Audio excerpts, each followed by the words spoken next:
So ngayon mga idol, magandang umaga po sa ating lahat mga idol. Happy New Year po mga idol. So ngayon ba mga idol, pag-usapan natin mga idol yung ibang mga vlogger mga idol ba. Laging naninira sa mga Iglesia ni Cristo. Siguro ano lang 'yon, nagpalaki lang ng mga views nila. So, bakit ba kayo mga idol na lagi naninira kayo sa Iglesia ni Cristo? Ha? Wala naman kayo na iambag sa Iglesia ni Cristo mga idol eh.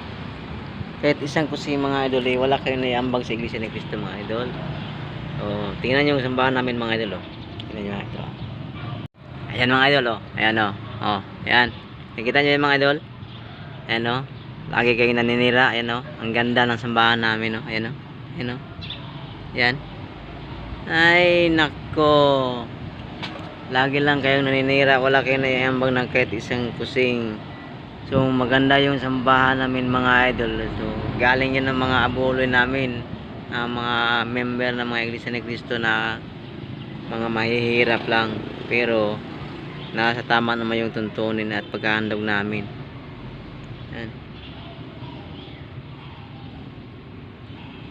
Ayan mga idol ayan tingnan nyo. Kayo lagi kayo naninira wala kayo na iambag kahit isang kusing. Ayan Ayan, kita nyo ang ganda ng sambahan namin. So ayan, huwag kayong palagi naninira. Ang payo ko sa inyo mga idol, mas mabuti magsuri na lang kayo sa loob ng Iglesia ni Cristo. Makinig kayo ng mga aral na sinasampalataya na namin ng mga Iglesia ni Cristo. Kayo kahit kung ano-ano lang yung pinagsasabi nyo sa sa member ng Iglesia ni Cristo, lalo na sa pamahalaan ng Iglesia ni Cristo, wala naman kayo na iambag sa Iglesia ni Cristo Kaya ang payo ko sa inyo, tumahimik na lang kayo kayo nako, yung bibig nyo na bungangan nyo na napakadaldal yung mga bungangan nyo, mga vlogger na mga lagi naninira sa amin. Ito mga idol